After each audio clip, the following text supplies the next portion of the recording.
Hello viewers, welcome to our channel. నేను Charan పరిమే. Jagan speaker నిర్ణయం మీద కోర్టులో కేసు వేశాడా? అవును, ఆయన కేసు వేశాడు. స్పీకర్ తీసుకున్న నిర్ణయం మీద జగన్కి ఎందుకో కోపం వచ్చినట్టుంది. ఆయన కోర్టులో కేసు వేశాడు. మొత్తం అసెంబ్లీ మీదనే కేసు వేసినట్టుంది చూస్తే.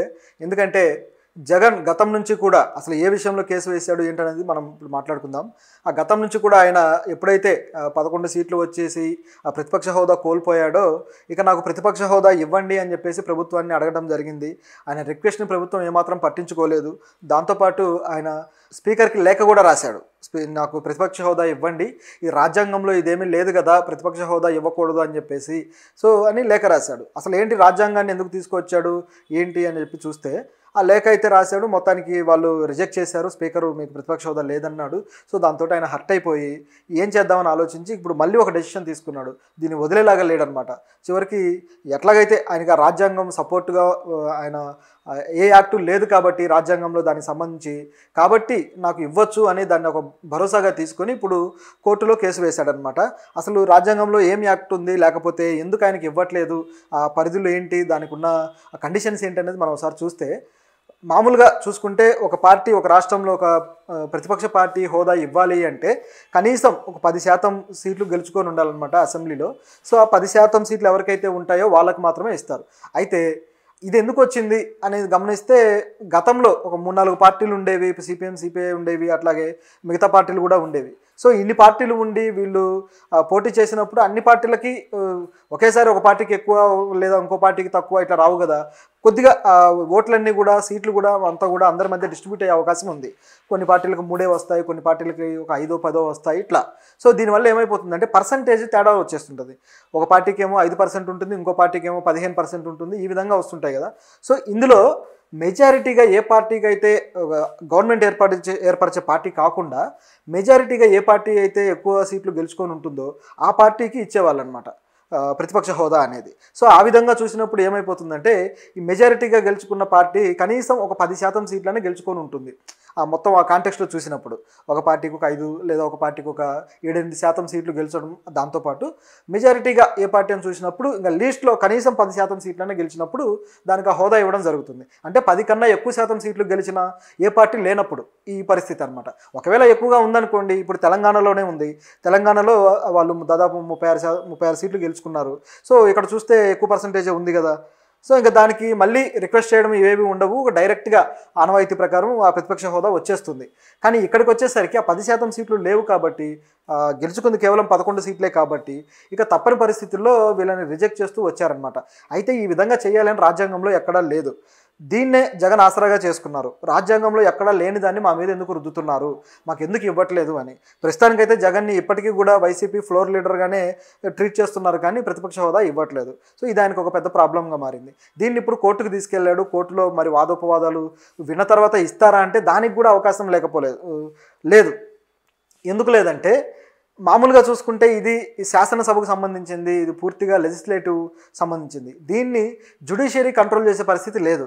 అంటే ఇప్పుడు న్యాయ వ్యవస్థ ఏదైతే ఉందో, న్యాయ వ్యవస్థలో ఒక జడ్జి స్పీకర్ నిర్ణయాల మీద అధికారం చలాయించే అవకాశం లేదు. స్పీకరు ఈ పని చేయాలి లేదా స్పీకర్ వీళ్ళకి ప్రతిపక్ష హోదా ఇవ్వాలి ఈ విధంగా చెప్పే అధికారము జ్యుడిషియరీకి లేదు. అది పూర్తిగా 2 వేరు స్వతంత్ర వ్యవస్థలు. ఏదైనా చట్టం విషయంలో పొరపాటు కానీ తప్పు కానీ ఉంటే దాని విషయంలో యాక్షన్ తీసుకుంటారు, కానీ స్పీకర్ నిర్ణయాల విషయంలో తీసుకునే అవకాశం లేదని చెప్పేసి క్లియర్గా చెప్పక తప్పదు. మరి ఎందుకు కేసు వేశాడు, దీంట్లో ఏం సాధించదలుచుకున్నాడంటే ఆయన ఫోకస్ కోసం వేసినట్టే కనపడుతుంది. ఇలాంటి కేసులు గతంలో కూడా కొన్ని పార్టీలు వేశాయి. గతంలో చూసుకుంటే కాంగ్రెస్ పార్టీ 2014లో కావచ్చు, 2019లో కావచ్చు ఈ 10% సీట్లు అనేవి పార్లమెంట్లో గెలుచుకోలేదు. సో పార్లమెంట్లో కాంగ్రెస్ పార్టీ బాగా వెనకడుగులోనే ఉంది, బాగా సీట్లు కోల్పోయారు, బాగా ఆ పార్టీ ఇక నెక్స్ట్ కనుమరుగవుతుందేమో అనే పరిస్థితికి కూడా వచ్చింది. మొత్తానికి ఇప్పుడు నిలబెట్టుకున్నారనుకోండి. ఇప్పుడైతే ప్రతిపక్ష హోదా కాంగ్రెస్ పార్టీకే ఉంది. ప్రతిపక్ష నాయకుడిగా కూడా రాహుల్ గాంధీని ఎన్నుకోవడం జరిగింది. ఇది ఇప్పుడు ప్రస్తుతం ఉన్న పరిస్థితి. గతంలో ఇలా లేదనమాట. లేకపోయినప్పుడు కాంగ్రెస్ పార్టీ డిమాండ్ చేసింది, మాకు ఇవ్వండి, మేము ప్రతిపక్ష హోదాలో ఉంటాము అని చెప్పేసి డిమాండ్ చేస్తే కానీ ఇవ్వలేదు. సో వాళ్ళు అలా ఇవ్వకపోవడం వల్ల కాంగ్రెస్ పార్టీ కూడా కోర్టులో కేసేసింది. సో ఇది కేసు వేసిన తర్వాత కోర్టులో అప్పుడు దాని వాదోపవాదాలు విన్నప్పుడు వచ్చిన వెర్షన్ అనమాట ఇది. సో న్యాయ వ్యవస్థ ఈ విధంగా చెప్పడం జరిగింది. మాకు స్పీకర్ని కంట్రోల్ చేసే పరిస్థితి లేదు, అది పార్లమెంట్లో కావచ్చు, అసెంబ్లీలో కావచ్చు, ఎక్కడైనా కావచ్చు, వాళ్ళ నిర్ణయాలు వాళ్ళు స్వతంత్రంగా తీసుకుంటారు, వాటిని మేము అబ్జెక్ట్ చెప్పే అవకాశం అయితే లేదు అని చెప్పేసి చెప్పడం జరిగింది.